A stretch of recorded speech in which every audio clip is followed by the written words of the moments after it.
Good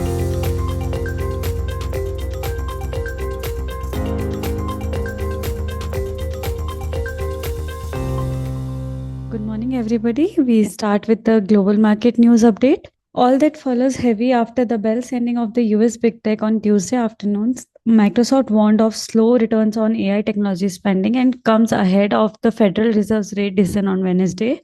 With so much event risk looming, it's month end two, an escalation in Middle East tension could not have come at a more sensitive time for markets. World stock and the S&P 500, Nasdaq, and the US Treasury yield all slid on Tuesday.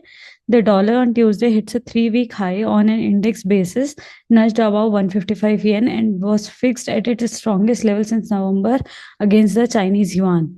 Microsoft reported better than expected earning and the revenue for the fiscal fourth quarter.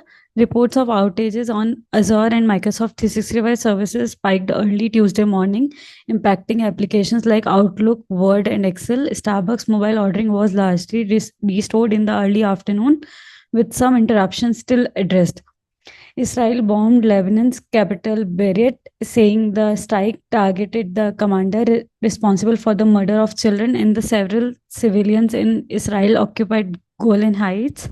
Now coming to the Indian market, Nifty closed around 21 point positive, that is around 0.09%. So today's support level would be around 24,645, followed by 24,515.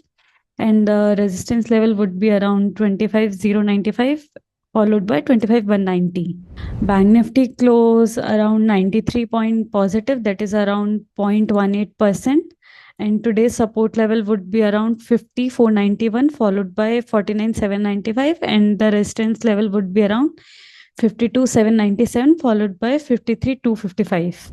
As far as mid cap is concerned, mid cap closed around 261 point positive, that is around 0.45%, and the support level would be around 58,290, followed by 58,126.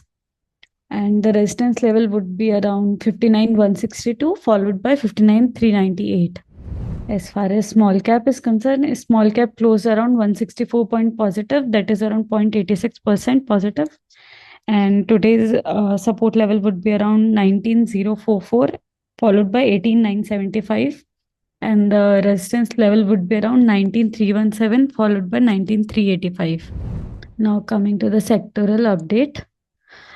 Shipbuilding continues to be the top performing sector, and we see buying opportunity in power sector, infrastructure sector, in IT sector, retailing sector, logistics sectors. These are the sector in which buying opportunities are there. And the top deliveries are in a photographic product, diversified aviation, and electrical sector. Now coming to the basket recommendation, we continue to hold the Tata Group stock basket with the expected return of 8%. The performance review is like large cap till now performed 3.17%. Auto stock performed around 4.30%. Private bank performed negative 0.86%. FMCG performed 3.46%, and the pharma sector performed around 2.50%. Tata Group performed around 0.73%.